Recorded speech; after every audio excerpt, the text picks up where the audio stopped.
Bharuch SOG પોલીસે અંકલેશ્વરના જીતાલી ગામ પાસે આવેલું કામધેનુ ઇન્ડસ્ટ્રીયલ એસ્ટેટ 4 સ્થિત પ્રતિજ્ઞા એન્ટરપ્રાઇઝીસના ગોડાઉનમાંથી જોખમી રીતે મિક્સ સોલ્વન્ટ પ્રવાહી ભરેલા 334 નંગ બેરલ મળીને 22.15 લાખનો મુદ્દામાલ જપ્ત કરી કાયદેસરની કાર્યવાહી હાથ ધરી છે. ગુજરાતમાં રાજકોટ સહિતના સ્થળોએ સર્જાયેલા અગ્નિકાંડના બનાવો ફાયર સેફટીના અભાવ બન્યા હોય તેવી તકેદારીના ભાગરૂપે પોલીસ દ્વારા એક વિશેષ ડ્રાઈવ ચલાવવામાં આવી હતી. ત્યારે ભરૂચ સ્પેશિયલ ઓપરેશન ગ્રુપનો સ્ટાફ અંકલેશ્વર જેઆઈડીસી વિસ્તારમાં પેટ્રોલિંગમાં હતો. એ દરમિયાન બાતમી મળી હતી કે અંકલેશ્વરના ભૂતાલી ગામ પાસે આવેલા કામધેનુ ઇન્ડસ્ટ્રીયલ એસ્ટેટ 4 સ્થિત પ્રતિજ્ઞા એન્ટરપ્રાઇઝીસના ગોડાઉનમાં ગેરકાયદેસર અને જોખમી રીતે જ્વલનશીલ પ્રવાહી કેમિકલ સંગ્રહ કરવામાં આવ્યું છે. જોકે બાતમીના આધારે એસઓજી પોલીસે જીતાલીના કામધેનુ એસ્ટેટના ગોડાઉનમાં દરોડા પાડ્યા હતા. પોલીસે સ્થળ પરથી મિક્સ સોલ્વન્ટ પ્રવાહી ભરેલા 334 નંગ બેરલ મળી આવ્યા હતા. પોલીસે રૂપિયા 22.15 લાખથી વધુનો મુદ્દામાલ જપ્ત કર્યો હતો.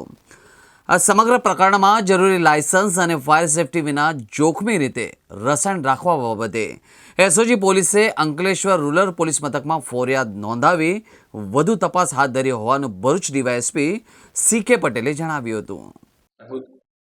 ભૂતકાળમાં રાજકોટ શહેરની ગેમ ઝોનમાં જે અગ્નિકાંડની દુર્ઘટના ઘટેલ તેવા કોઈ પ્રકારના નાના કે મોટા કોઈ બનાવો ભરૂચ જિલ્લાના કોઈ પણ વિસ્તારમાં ના બને તે હેતુસર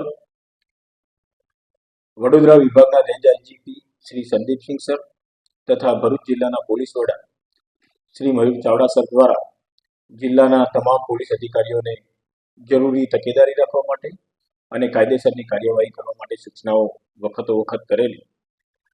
તે અંતર્ગત ભરૂચ જિલ્લાના એસઓજીમાં ફરજ બજાવતા police inspector Shri A Chaudhary અને એમની ટીમને આજે મળેલ બાતમી આધારે અંકલેશ્વર જીઆઈડીસી વિસ્તારમાં આવેલ એક ગોડાઉનમાં કે જે પ્રતિજ્ઞા એન્ટરપ્રાઇઝ નામથી ચાલતું હતું એ ગોડાઉનમાં આજે રેડ કરેલી. રેડ દરમિયાન 334 જેટલા જ્વલનશીલ કેમિકલ ભરેલા અનઅધિકૃત રીતે ભરેલા હોય એવા બેરલો જણાઈ આવેલા, જેમાં 55,000 લીટર જેટલો કેમિકલનો જ્વલનશીલ પદાર્થનો જથ્થો હતો. તે બાબતે ગોડાઉનના હવાલો ધરાવતા માલિક ને પૂછપરછ કરતા એના પાસે કોઈ એનું લાયસન્સ પણ નહોતું અને ગોડાઉનમાં ચેક કરતા આ જો પ્રવાહી જે ભરેલું હતું એ જો સળગી ઉઠે તો એને આગને કાબૂમાં લેવા માટેના કોઈ ફાયર સેફટીના સાધનો પણ ત્યાં રાખવામાં આવેલા નહોતા.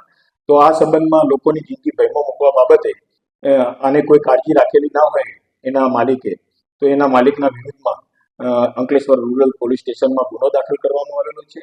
જે કેમિકલનો પ્રવાહી જથ્થો હતો જ્વલનશીલ પદાર્થ એ તમામ કબજે કરવામાં